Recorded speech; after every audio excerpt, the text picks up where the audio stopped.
Hi, today's talk, I was talking to a friend of mine who, again, giving me the idea. Like I said with the talks, I'm going to go with whatever's around. And a friend of mine phoned me early this morning, and he'll know who he is.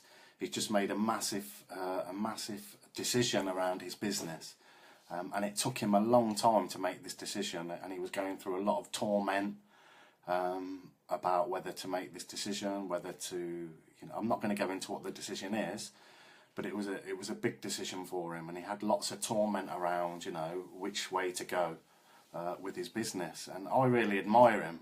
He's gutsy. He's always been gutsy. But I could see that he was in torment over this decision. It wasn't an easy one. And that sort of, and I guess that's a topic for me today. I work with people all the time that maybe are leaving relationships or staying in relationships, and sometimes, and you can see the torment they're going through, because making a decision is really hard. Especially, I'm talking about big decisions here now: jobs, relationships, career.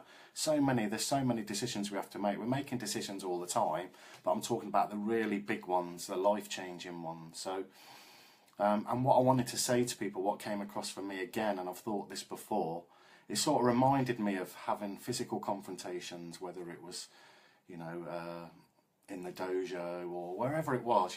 When you get a physical confrontation, often you get a massive build-up of adrenaline, which is really hard to deal with and hard to cope with. But you sort of expect that. We all expect that. And when you make a big decision as well, you've got all that adrenaline, you've got the sleepless nights, and again, we expect that.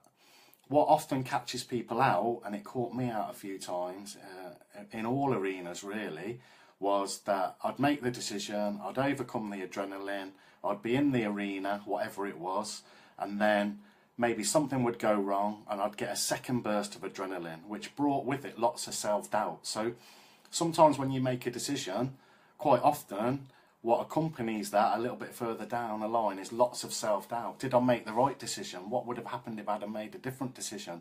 And that's the bit that catches people out. So I would say, almost don't be surprised if that happens. It's part of the process.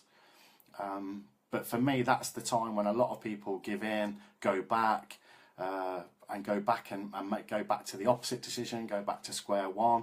So, like I say, with this message, really what I'm trying to say is if you make a big decision like that, it's hard, but sometimes what accompanies that is a second burst of adrenaline or a second burst of self-doubt, which if you're not careful can catch you off guard. So I'd almost say expect to have some self-doubts. It's human. I know people would say don't think like that, but for me it's part of being a human being, and I get doubts. So. And I'd say pretty much everyone I work with gets doubts sometimes, especially if you're making some of these big decisions.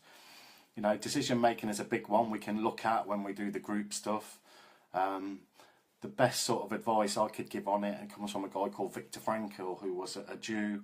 He was in the concentration camps. He was also a psychiatrist.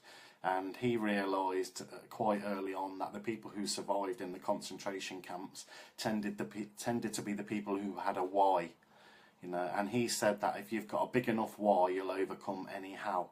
So it's really important to know why you're making the decision. What outcomes do you want?